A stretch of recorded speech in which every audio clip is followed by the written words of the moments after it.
Okay, this is a book I bought a while ago, and I just had a quick unboxing of it. But now I have studied the book and I have made my mind about it.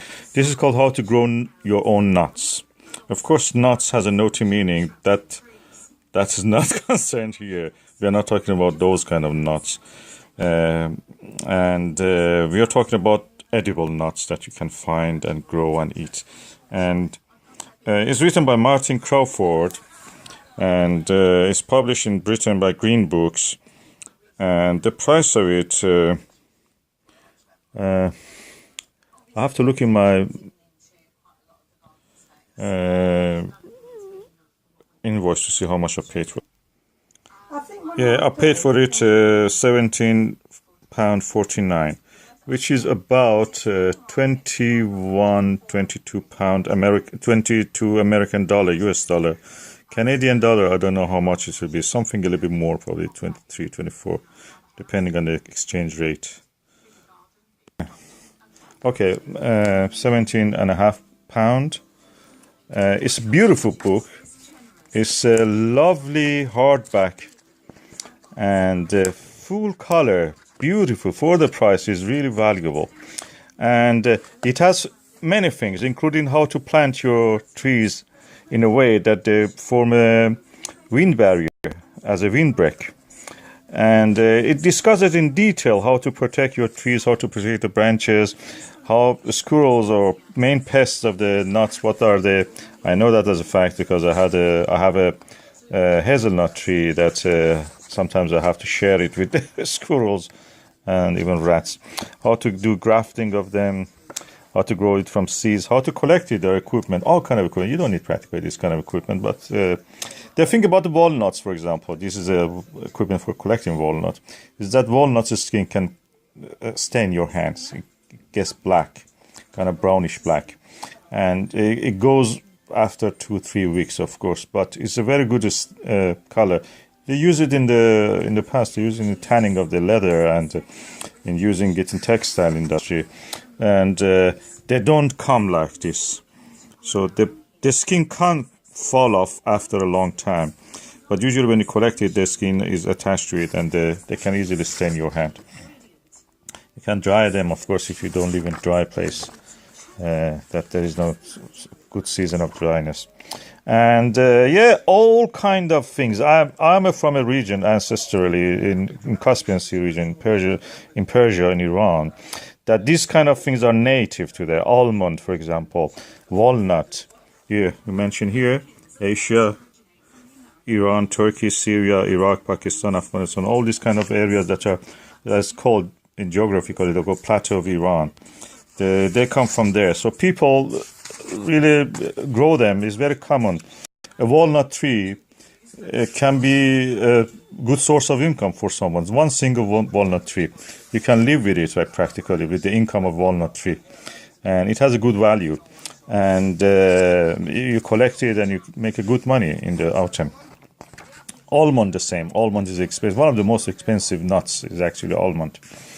And I have grown with these things around me. I mean, when we go to our granddad and grandma in the past. And so these are very well known. Most of this, you will see a lot of mention of the region around the Iranian plateau and the Iran and the Persia and all those places that the nuts grow. And after studying, I must say this book is really excellent. It's also not just the traditional nuts. Pecan nuts, these are from Brazil and South America, North America, so you learn a lot more than what you need to make, even how to make a flour making by the oak. And very good book. I must say this is the best book I've seen in these subjects. There's so many other varieties of nuts that is mentioned here. I didn't know they have so many varieties of hazelnut. They're all here, including, believe it or not, some pine seeds you can eat.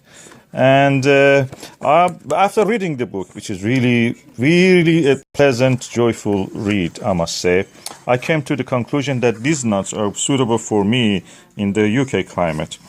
Kent cob nut, hazelnut practically, Robgin almond, which is good for here, Marion Dolion, sweet chestnut. I love chestnut in the Caspian Sea. Sweet chestnut is the best. We have in our town also sweet chestnut somewhere. It's a secret site for I know where it is. And I try every year to go there around September to beat the squirrels and harvesting some of this. And the other variety of the nuts I want is the walnut broadview, which is very good. And in the Friday 6th of the January 2017, which I was studying, also pomegranate Provence, hardy sweet. This is the pomegranate I may grow here in Britain. So all in all, I think this is a lovely book. I recommend if you want to buy it or if you have a library around you. I've not seen it in libraries, but if there is a library who has it or you can order it for you, go for it. It's better to have it. It's not very expensive. The equipment for cracking the nuts, of course, is here.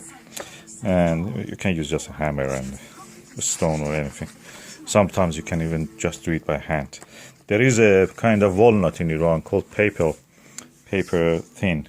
And you just break it by hand. It's easy. So this is a book about nuts. If you want to grow nuts, and I'm going to do it, hopefully when I get a bigger space for allotment orchard and everything, I may grow this. And there are walnuts and other nuts, chestnut, sweet chestnut, and hazelnut that actually do give you fruit in 2-3 years. That's a good thing now because of the development in the study of genetics of the plants. We can now have this kind of luxury of the plants, which usually took many years, many decades actually to come to fruition. Now you can have it in 2, 3, 4, 5 years to fruition. It's a book that you have to buy probably. It's a joy to read. It's a beautiful book. And it's by Martin Crawford. And you know now, what is it?